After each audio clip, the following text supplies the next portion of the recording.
You know, in law enforcement and in the military, some decisions have to be made in a blink of an eye, but they carry the weight of a lifetime. And training for those moments? That's one of the most critical challenges there is. Today, we're going to dive into how that training is completely changing, moving from the raw, visceral feel of gunpowder to the complex digital world of virtual reality. Just read this. This account from a police officer. It really captures the sheer chaos of a deadly encounter. It's all tunnel vision, adrenaline, and then this, delayed shock. This is the reality. This is what training has to prepare people for, a moment where pure instinct just takes over. So how on earth do you train for a moment like that?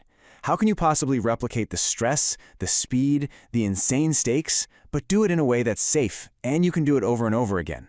Well, that is the central question we're going to explore. To really get how the training has evolved, first, we've got to understand the classroom. And believe me, it is an unforgiving one. The raw nature of these encounters, well, it dictates everything. This number right here is absolutely crucial, 79%. That's the percentage of U.S. police officers killed in the line of duty at a distance of less than 20 feet. We're not talking about long-range sniper battles. We are talking about fast, intimate, and brutally close fights, where your reaction time is measured in milliseconds. So the old school answer was simple. Train the body for that close, ugly fight.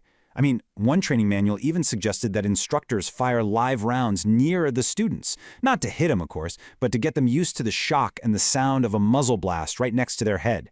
The entire goal was to build that raw, physical muscle memory. But you can see the problem, right? That kind of high-risk training has some pretty obvious downsides. So the search for a better way began. And that first big technological leap, it was driven by some very real, very practical problems. And this slide really lays it all out. On the one hand, you've got live fire training. It costs a fortune in ammo, it beats up your weapons, it's inherently dangerous, and just getting everyone to the range is a logistical nightmare. Simulators, on the other hand, promised a solution to all of that. Way cheaper, totally safe, you can run scenarios again and again, and you need way fewer people to run the whole thing. And this was the answer: the Indoor Simulated Marksmanship Trainer, or ISMT. What you have here are modified firearms that look and feel real. I mean, right down to the recoil. But instead of bullets, they fire harmless lasers at a screen. It was a total game changer, letting you get in thousands of reps without firing a single live round. So the tech was a hit. It made perfect sense on paper. But then came the really important part: proving that it actually worked. Did all this time spent in a digital world translate to the real one? This became the million-dollar question. Do these things actually make better shooters? To find out, researchers in both the Australian Army and the U.S. Marine Corps set up some major studies to get a real answer. The Australian Army came back with this number: 31.5%. That's what they called the percent transfer value. So what does that mean? Well, think of it this way. For every 3 hours you spend practicing in the simulator, you get about 1 hour's worth of skill improvement on a real live-fire range. So, yeah, it works, but it's definitely not a one-to-one replacement. And a U.S. Marine Corps study found something pretty similar. The group that used the simulator had a qualification rate of about 54%, while the control group with no simulator was at about 46%. The takeaway was clear. The simulator helped, for sure, but it wasn't some kind of magic bullet that just transformed performance on its own. And this quote from that Australian study just sums it up perfectly. 3 practice sessions in the simulator gave you about the same benefit as 1 practice session on the live fire range. So a really valuable supplement, but it could not replace the real thing for pure marksmanship. But here's the thing about technology. It doesn't stand still. The goal of the training itself started to evolve, moving way beyond just hitting a target to something much, much more complex.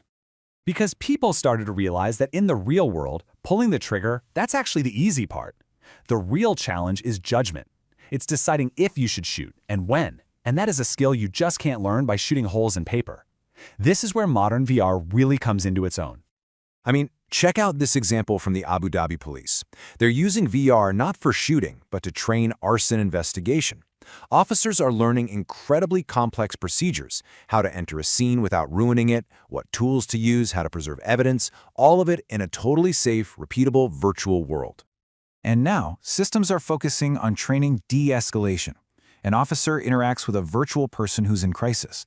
The system analyzes the officer's tone of voice, their body language, their choices, and the whole scenario changes in real time. The goal here isn't to win a gunfight, it's to avoid one in the first place. So, we've gone from training the body to training judgment. Where could we possibly go from here? Well, the final frontier isn't about better graphics or bigger screens. It's about training the brain itself.